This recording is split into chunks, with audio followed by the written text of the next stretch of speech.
Good morning. This is the Live Be the Solution podcast with my guest, Matthew Merenoff. Today, we are going to talk about pre-for-profits, how to succeed in any real estate economy by leveraging the pre-foreclosure niche. Matthew, welcome. I'm so excited to talk with you this morning. Thank you so much for having me on. I really appreciate it, Maria. Yeah, let's go. Let's dive right into it. So, Matthew, what are we talking about this in this pre-foreclosure niche? What is that? So, this is something that I actually dreamt up with two other individuals that I'm working on for late February. It's going to be hosted in Clearwater, Florida. Basically, what it is there are people right now that are struggling in the real estate industry right now. And people are going back to either full-time jobs or they're picking up their part-time job that they used to have, bartending or getting into the food industry because they're panicked. They just don't understand how to adapt. When an interest rate goes up, from what I'm seeing, and I've been in this industry for almost 19 years, people panic. You can't panic. You need to figure out what's your niche. So pre-for-profits is something that was dreamt up between myself, William and Rick Hamrick, who are my partners at this event that we're going to be hosting in Florida. Now, why is it important? Well, whether you come to the event or not, and we'll get into that later. If you're a real estate professional, you could be a wholesaler, you could be somebody who's in a sub-2 market. You could be somebody who's in the pre-foreclosure market. You could be mainstream real estate. You could be a regular real estate agent. You could be what I call as a hybrid agent, where you're a real estate agent, but you're also an investor. Now, whether people listen to me or not, I hope that at least one of your viewers walks away with at least one item or action item, as I call it, from what I'm about to talk about. So in the industry itself, obviously the markets, they go up, they go down, and everything is cyclical. The problem is that we were really due for a little bit of a correction in 2019. COVID got in the way of it. In my opinion, I turned to my wife on my couch one night when they were talking about it on social media, and I said, this is going to be the next wave of foreclosed properties. She said short sales. I said no, distressed real estate, because there are a lot of homeowners that have equity in their property. There are also a lot of homeowners that, I'm sorry to say, but stupidly thought that during COVID, if they didn't have to pay their mortgage, that there wasn't going to be any repercussions. I talked to a lot of people on a national level, and they thought in the back of their head, or they dreamt, that there was going to be a lot of debt forgiveness or the can was going to get pushed down the road, similar to what happened in 2007, 2008. But what I'm seeing right now, and you can stop me in any moment if you want me to clarify something. When the homeowners were saying they can't afford to pay their mortgage, these homeowners were on recorded lines. And they were saying, hey, I can't afford to pay my mortgage. What options are available? And they were putting them into forbearances.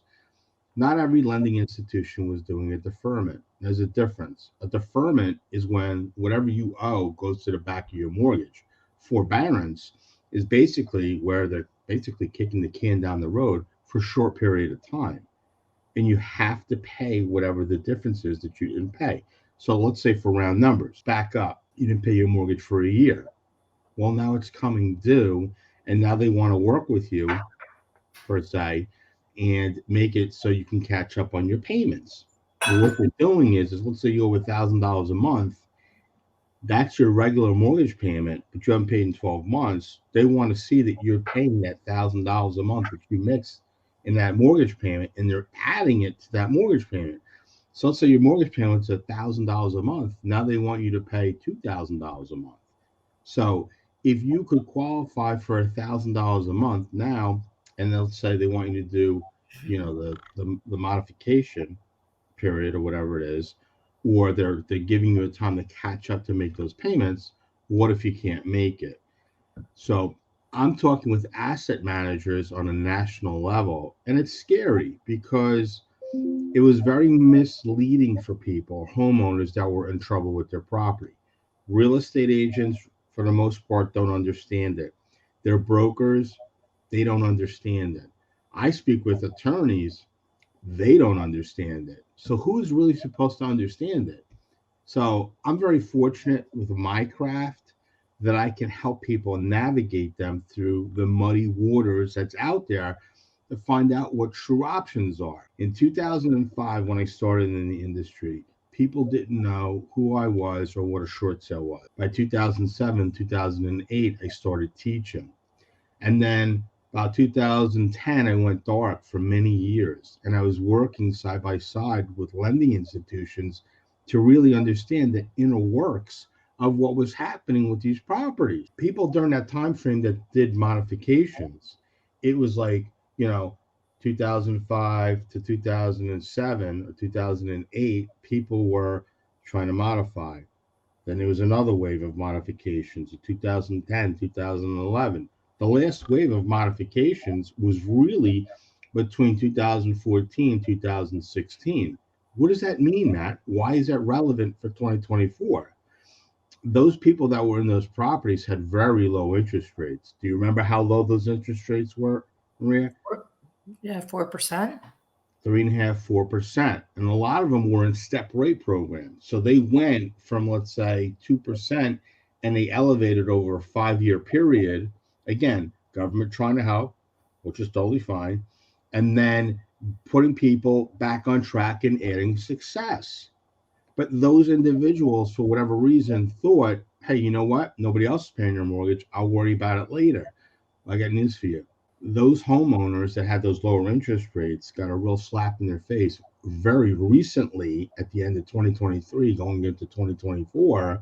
And guess what? They can't afford to pay their mortgage anymore.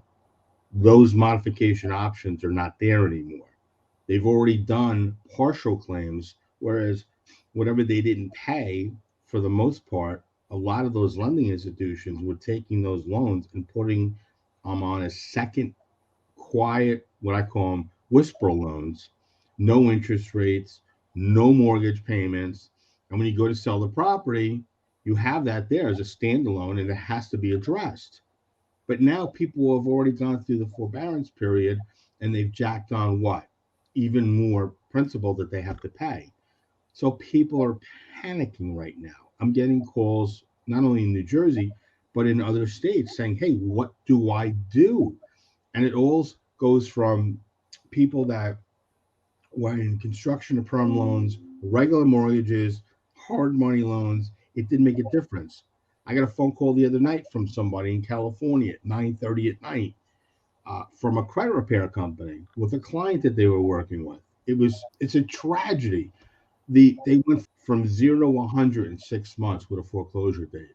So when people are like, oh, foreclosures are being dragged out, they're doing all this stuff. In some instances, yes. I'll give you one example and then I'll turn it over to you. You can ask me whatever questions you want. Did you know that they put a moratorium on VA loans? And think about this. Now, everything was released late last year, and then all of a sudden now they have it where VA loans actually put another moratorium back in place.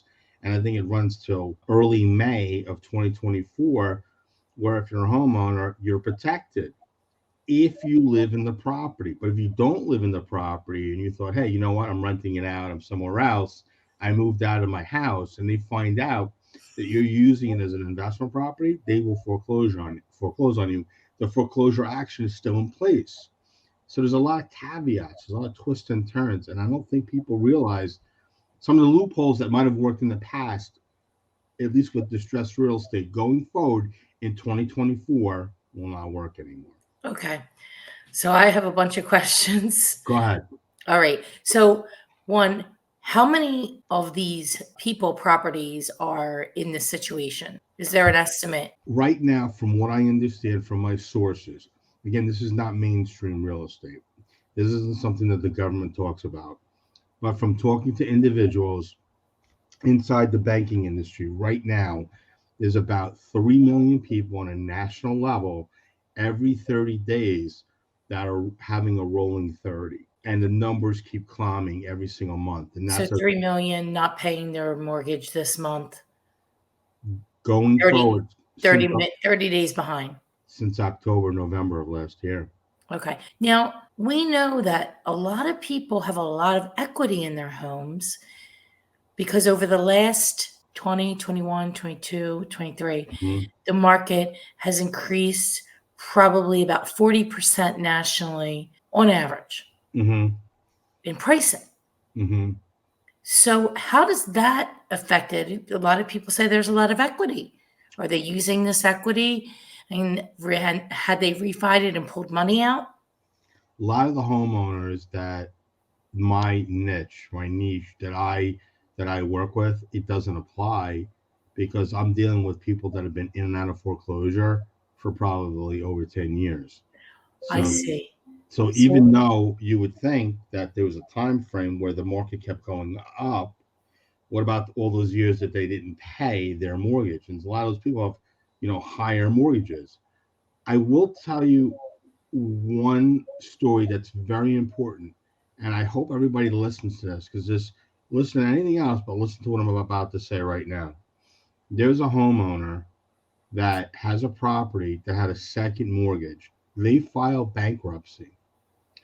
Their bankruptcy attorney misrepresented what the purpose of the bankruptcy was.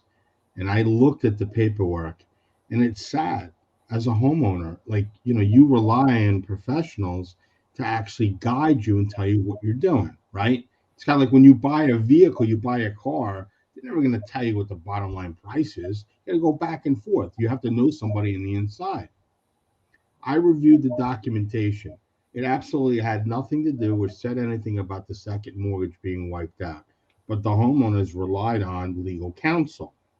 Fast forward 10 years. That second mortgage lay dormant for 10 years. Now they began the foreclosure process on that person. But because it was a second mortgage and it was a lower dollar amount, no matter what they did when they went to go and they're selling the property, it's actually closing next week. This is a transaction that I'm involved in. The second denied them a loan modification and they wanted money up front and they absolutely had the right to do it. But because of that, they were forced to sell their property because they had the first mortgage payment that they were paying, and then they had the second mortgage that they weren't paying for 10 years. They are actually walking away with equity in their property because the lower mortgage never exceeded over the 10 years what would have happened with the first mortgage. So, is there a way that in some instances there is equity? Yes. And they actually have over $100,000 in equity in their property thanks to COVID. so what I hear, it sounds like this is a very intricate process and very intricate to understand all of things that can happen throughout each scenario. And it sounds like the consumers and also the real estate agent really need an expert by their side to navigate to make sure that they're not missing something in the 150 pages of paperwork you sign when you buy a home. Correct. Understood. So I was reading something about the governor of New Jersey signed something just recently. I saw a post that you made Mhm. about the pre-foreclosure. Talk about that. So, this is a scary time that we're in right now. We are literally in uncharted territories. And I feel bad for individuals that are thinking that Governor Murphy put something in place that's so wonderful. The article needs to be really reviewed and read. And I had heard about this 2 years ago, that this was something that they were trying to pass. I don't know if we're going to be one of the pilot states to try it to see if it works, but it's important that everybody understand. If you're a real estate flipper in the state of New Jersey, and you hear that Governor Murphy basically is saying that as a homeowner, if you're in foreclosure, you have the right to have a family member essentially bail you out and buy that property. That's effing scary to think that if you decide for whatever reason you want to stop paying your mortgage, that you have a right to have a family member bail you out of your foreclosure. So I don't really agree with all the terms of the bill itself, and I haven't read it fully, but I glanced over it. Here's the highlights. If a house goes to auction and in the state of New Jersey, a family member has a right I think like when you go to buy a house, you have to put 20% down or something like that, or 30% down at auction. I don't even know these days. But as a homeowner, if you have a family member who wants to buy that property for you to help you, they only have to put 3.5% down to hold it. And then they have, I think, up to, could be wrong, but I think 60 to 90 days to actually get a mortgage in place to buy the property at whatever the fair market value is regarding the upset on the property. Now, do I think this is always going to work? No, I don't. Do I think that people are going to flip out like people are flipping out with what's going on with real estate agents and their commissions being under attack? Yeah. You got to read the undertone of what the article is and really what's in place. And unfortunately, they're making it seem like, flippers won't be able to flip properties. I want to make this clear that if you don't follow me on Facebook, follow me, which is my name, Matthew Merenoff, and you actually see that article that I posted on it. If you plan on buying the property and you think you're, some type of wise guy and you're a flipper and you can offer the homeowner money, there is a catch. There's a caveat to it. That property has to be held for 7 years. And if you try to sell that property as a flip, you can get fined $100,000 to $500,000. I So see. the You're article needs to be written.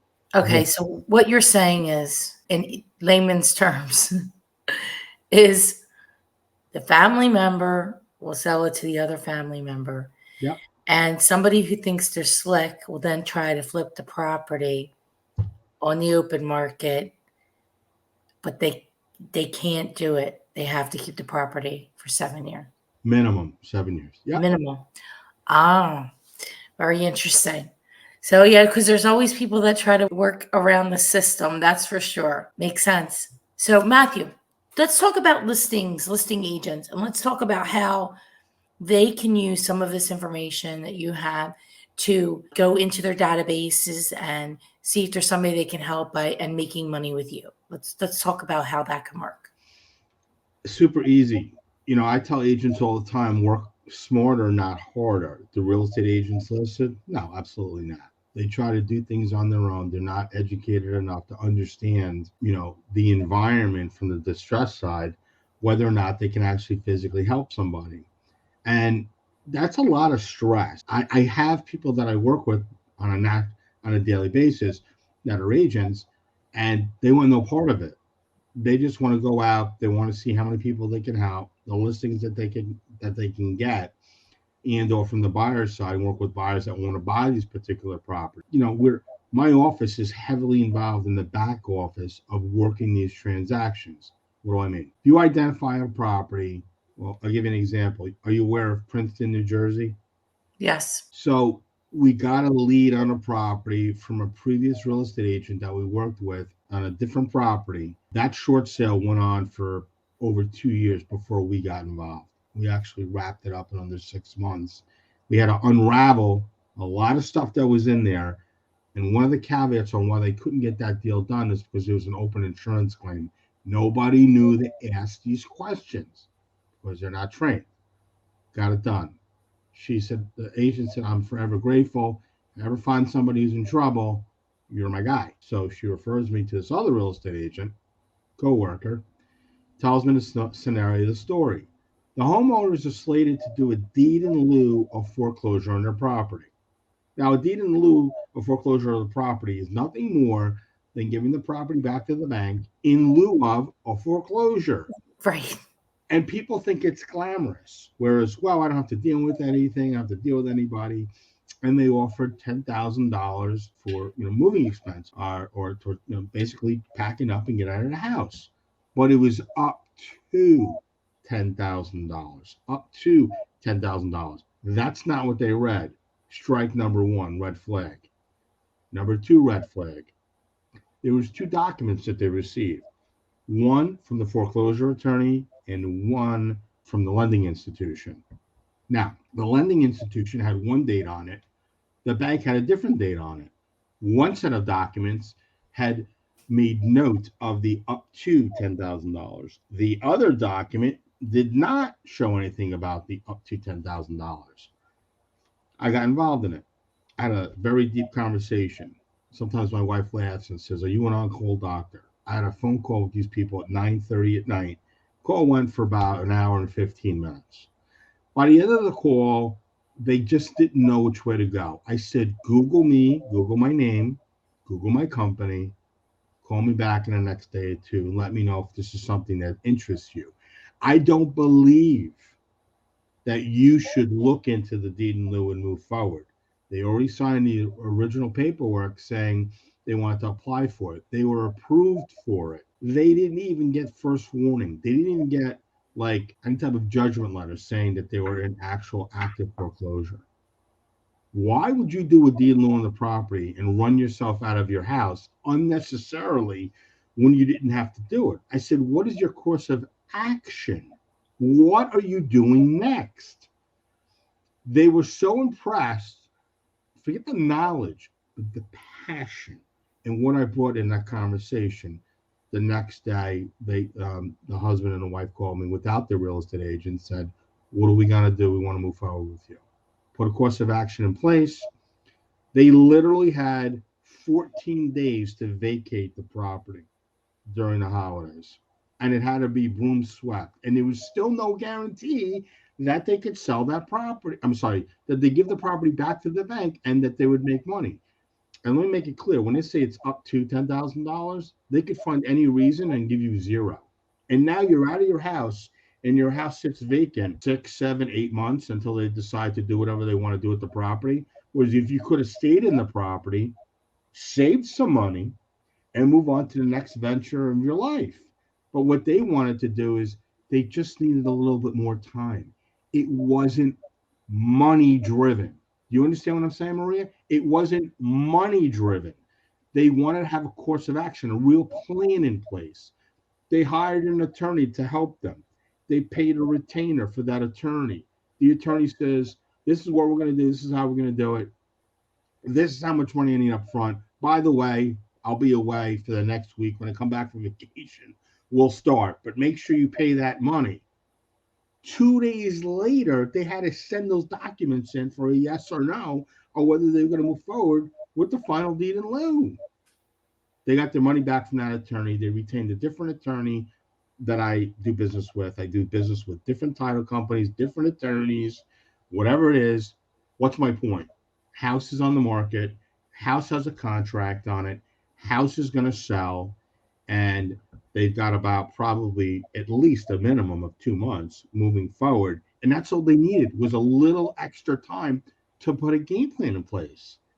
So that's why the experience of what I do and what I offer is so important. And I don't get paid by the real estate agents. Whoever buys that property as a short sale, that is how I get paid. It's a win-win. But real estate agents don't understand. And I hope if they watch this, they'll get a little bit more understanding on how valuable it is to understand what it is that the homeowner is really looking for. Stop going on the listing appointments and go on a listening appointment. It is all about listening, that's for sure. Let's switch gears for a moment. I have spoken to a lot of investors, especially first-time, second-time investors who have hard money loans coming due, houses aren't selling that they bought to flip, fix and flip, and they're starting to panic. At what dollar amount are they buying these properties? At what? What are they trying to sell them for? Yeah, exactly. What's the price range? They're usually under 300. The reason why I asked this question is I spoke with somebody the other day, and they actually have a house that was on the market. Now it's still on the market for $2.3 million. This investor, who was somewhat of a seasoned investor, took a leap from his usual 250 to 500 range, which is his comfort zone, and has successfully drove himself into a Chapter 13 underneath his property that he has. He invested $600,000 of his own money into the property. And I don't know, I'm not an attorney, I don't play one on TV, but based on what he told me in that conversation, the following day, that property was going to be going to sale. Now, why am I bringing it up? If he got back to me 30 days prior, I might have been able to reach out to that hard money lender and spoken to them and maybe done, a short sale on the property and made it meaningful enough that the property could have sold. This dude literally had to pay for a 13. He has a primary residence with 50% equity in it. He also has another $1 million project that he's working on that's almost complete. What do you think the trustee might do to this person in the 13 when he sees he's got all this other equity? You think he's going to make him liquidate? Most probably. So I don't think what he did was the right thing, but he panicked. That's why I tell people all the time, like, even if you want to call for advice, get the advice that you need to do. Don't just panic and do something like that. So if you have somebody that's $300,000 and the property's over leveraged and it can't sell, maybe because it's a higher interest rate and it doesn't work, with that matrix.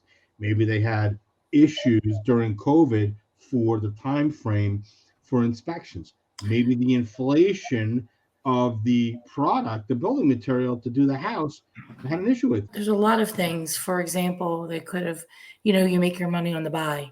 So they could have overpaid for the property. They bought the property with a buyer's agent. That same buyer's agent went to put the property on the market as a listing agent. Mm-hmm. They're not as strong. Look, as you know, Matthew, buying agents and listing agents aren't created equal. They're not the same species. So I think a lot of investors make this mistake. And I want your thoughts about this. My thought is this. They make go ahead. They use the same agent who they bought the property with to list the property. That agent generally does not have a team behind them, does not have a whole marketing suite, doesn't do virtual pictures, doesn't have the home warranty, doesn't make sure that, can it apply for the Philly First? Can it get money from one of these programs through WisFis or through Prosperity where you get 10 grand towards closing? None of that's in there. The ad's not written. The listing description is not written properly. It's not written. It's written for the neighborhood. Most people don't know the neighborhood they're moving to exactly. Right. So your thoughts on that statement? My thought is this. I'm not saying that all agents are created equal. And I don't know if a listing agent or buyer agent, look, some people are professional buyer agents. They're really good at it. Some people are good listing agents. Some people are good at doing both. Problem is that sometimes when you're overextended, like you said, and you don't have a team behind you and you don't know how to market properly, like as soon as that property closed, bam, that's when they should have started marketing that property. Maybe they could have included a first-time home buyer, like you just said, Philly First and whatever these other programs that are available that are out there. There's a way of marketing with these types of properties. Unfortunately, again, most people want to throw shit up against the wall and they don't want to get properly educated. And by doing that, really what they're doing is, if you get hurting your career, your reputation, you're hurting somebody that potentially you're helping them buy a property. Locating a property, sometimes you can get lucky and do that, right? But selling a property, in my opinion, I don't really care what market you're in. A valuable listing agent that understands all the caveats you just discussed is really what's going to win the race. And I want to say one other thing. We are in, 2 weeks into the new year, and I've already had 2 real estate agents, step down as listing agents and end up getting referral fees because they weren't doing their job as a listing agent. So does that answer your question as far as not understanding what's going on? Yeah, a lot of people got into the industry in the last, 5-6 years and didn't really experience what a difficult market is, as you and I both know from being in the industry back before 2008. There's only 7.3% of real estate professionals on the brokerage side who have been in the business since before 2008. It's a staggering number. Oh, wow. I know there's a lot of people that retired, left the business. Yeah. During COVID. I know real estate agents that had to go see therapists, and I don't even say it's jokingly, 2-3 therapists, or they had to switch therapists because they were going out of their mind. COVID really destroyed a lot of people's sense of prospecting with either listings or buyings and buyers and having to go out and take videos And COVID really took away there's a lot of people, I don't know how to describe it. There's so many people out there, touchy feely, huggy, kissy. They want to they need that interaction. That interaction was lost during COVID. So it really destroyed a lot of people. And then you got a lot of people that came into the industry where their license were hanging low dormant. They're like, holy shit, I could sell a house at 2%. But as soon as the interest rates started to rise, people were panicked. COVID really did an amazing number, in my opinion, on the real estate market. I agree. I think though it destroyed a lot of people's psyches. People like to live with certainty. And COVID brought a lot of uncertainty. It brought disconnection. It brought loneliness. It brought a lot of fear in people. I actually started this podcast 10 days after lockdown because we were locked down in Pennsylvania for 10 weeks. Real estate was not essential. And so talk about panicking. I went to lunch with people all the time, dinners, events, out and about, networking and seeing people. It was traumatic for a lot of people. But yeah, look, what doesn't kill you makes you stronger. It's about resiliency, and you have to have resiliency, not just in real estate, in life. Got to keep fighting, got to keep getting up. You got to keep going. Yes, a lot of people are struggling right now, that's for sure. I do know that if you do the work, Matthew, that work works, and where there's a will, there's a way. Yeah. And I agree. There's opportunities. I call it's like any market. It's any market. In any market, there's an opportunity. You just have to figure out what the opportunity is, which is why you were on the podcast today, live with us. I appreciate it. Talk about the opportunities. So a couple things before we wrap it up. There's a Tuesday webinar. I want you to send me the information for that. I'm going to drop it in the link. I'm also going to send it out to our whole entire database on that. See if anybody wants to join that webinar, and I'll describe that. So that's at 11 a.m. on the 16th. Now, also have your event that's coming up at the end of February, 28th, 29th, and March 1st in St. Petersburg, Florida, with your other partners. You're going to talk about this niche. And this is nationwide for any agent, right? Yeah. Anybody, a wholesaler, an agent, investor, any regular real estate agent that wants to learn more about the side of the business. It's going to be a very eye-opening opportunity for people to really learn a different part of what real estate is. So I say, there's all different ways that you can do real estate. Figure out one that works for you and go all in on it. Just like you did, Matthew, right? You did all in on what you do. You're a specialist at that. So real estate professionals, realtors, real estate agents, they can do the same thing. They can go all in on an area. I specialize also in, I do a lot of expired listings, investor business, all different in commercial real estate, because we have different people in our company that, specialize in those. But yeah, create a niche. The money, the riches are in the niches or niches, whatever. Riches are in the niches. Yeah. Riches are in the niches. It was great having you today, Matthew. Thank you so much for your valuable insight and being a leader in the real estate industry nationwide. Mm-hmm. I appreciate your time and your knowledge. And I hope that this message can stimulate some people to taking a chance and learning something new.